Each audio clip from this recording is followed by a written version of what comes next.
He used to love Christmas. There was a time when the lights, the music, and the cold breeze of December meant something to him. But life has a way of numbing the heart. And so, after years of disappointments, broken relationships, and a sense of emptiness that grew quietly inside him, Daniel reached a point where he simply didn't feel anything anymore. This year, he had decided he wouldn't give gifts to anyone, not to family, not to friends, not to the neighbors who barely remembered his name. People don't care, he told himself as he walked through the crowded streets. They just pretend Christmas is just noise. He kept his hands in his pockets, avoiding the lights that once warmed him, ignoring the smell of cinnamon and pine that once made him feel at home. Everything felt distant, artificial, meaningless. But life has a strange way of speaking, especially when we stop believing.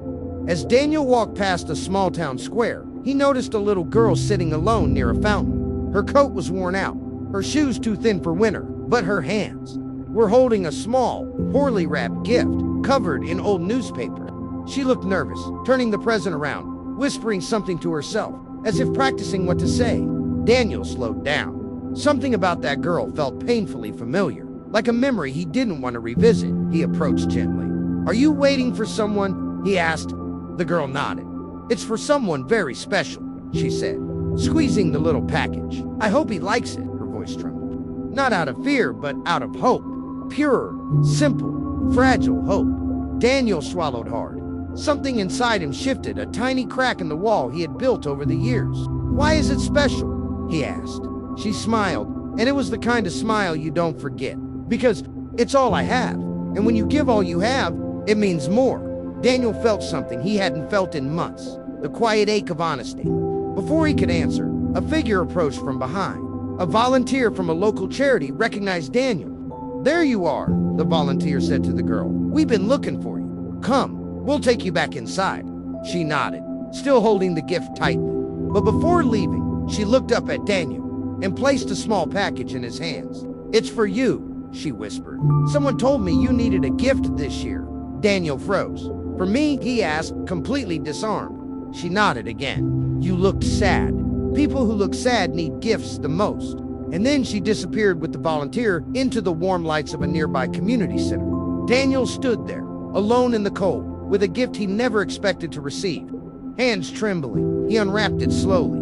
Inside was a paper star, handmade, crooked, cut unevenly, colored with crayon. On it, a small sentence written in childish handwriting. "You still shine, even when you can't see it." Daniel felt his chest tighten.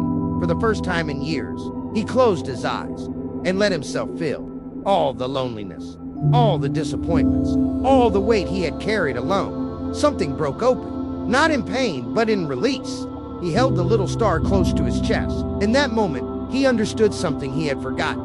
Gifts are not about price, not about perfection, not about obligation.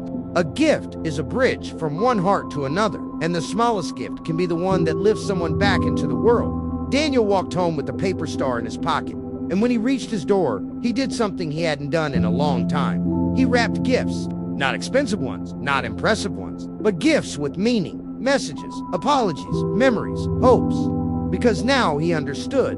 Christmas isn't about giving the best gift. It's about giving the one that means something. And as Daniel placed the paper star at the top of his tree, he realized he hadn't stopped believing in Christmas. He had only forgotten what it truly meant.